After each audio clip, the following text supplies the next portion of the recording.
Bruce Springsteen.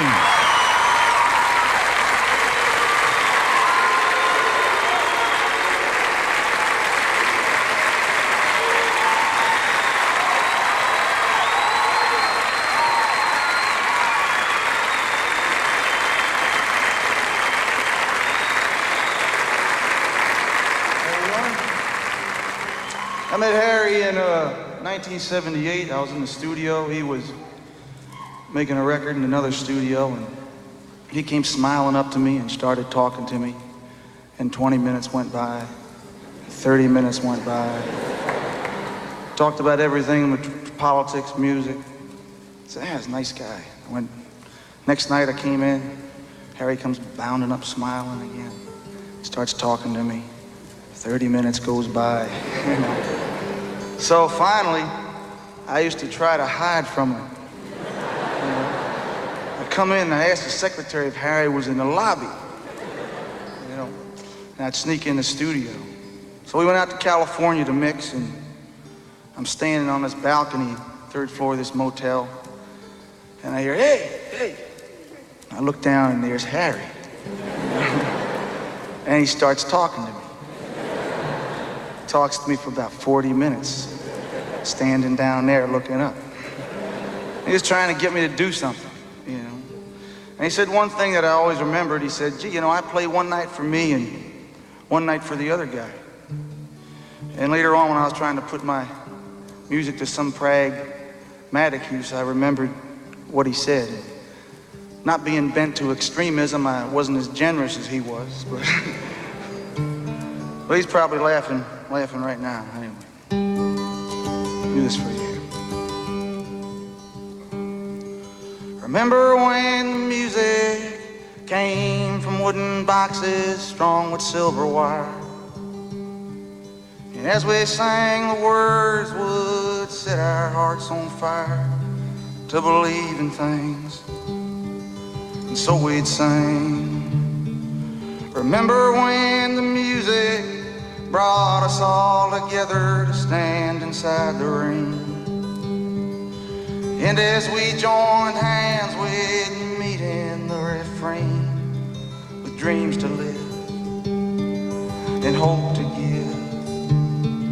Remember when the music was the best of what we dreamed of for our children's time. And as we worked, we sang, 'cause we knew time was just a line. Gift to save, gift the future gave. Remember when the music was a rock that we could cling to so we'd not despair. And as we sang, we knew we'd hear an echo in the air. And if we weren't smiling, we'd smile again. Yeah, and all the times I listened, and all the times I heard, and all the melodies I'm missing, and all the magic words, all the beautiful voices, and the choices we had then. I hope to find we got those kinds of choices once again. And I remember when Sandy sent me this tape, I listened to it and I said, gee, this is a little on the corny side. And I sat down and I tried to think what the song was about. And I guess there was a time when people felt that music provided you with a greater sense of unity, a greater sense of shared vision and purpose than it does today. In my generation, we were the generation that was gonna change the world. Somehow we were gonna make it a little less lonely, a little less hungry, a little more just place. But it seems that when that promise slipped through our hands, we didn't replace it with nothing but lost faith. And now we live in times are pretty shattered. I got my music, you got yours. The guy up the street, he's got his. And you could kind of sit back and say, not cynically, but truthfully, well, maybe all men are not brothers. And maybe we won't ever know who or what we really are to each other. But I think Harry instinctively knew that it was going to take a lot more than just love to survive. That it was going to take a strong sense of purpose, a duty,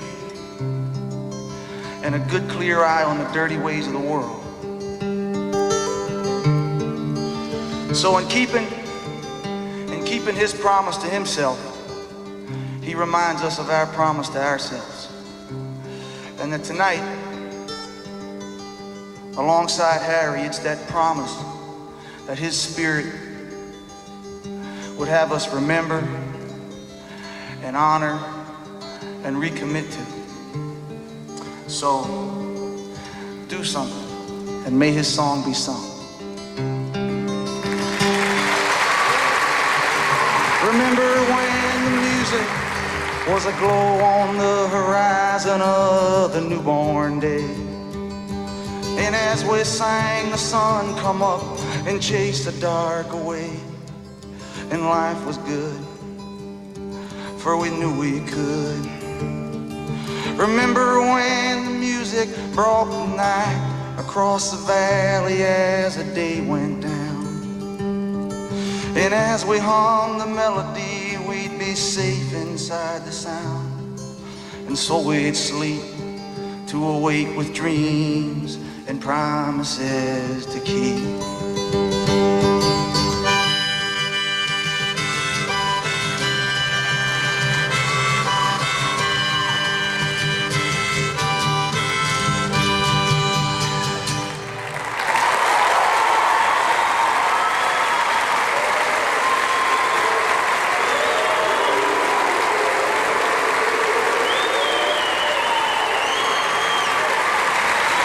A tribute to Harry Chapin will be right back with the Chapin Anthem Circle.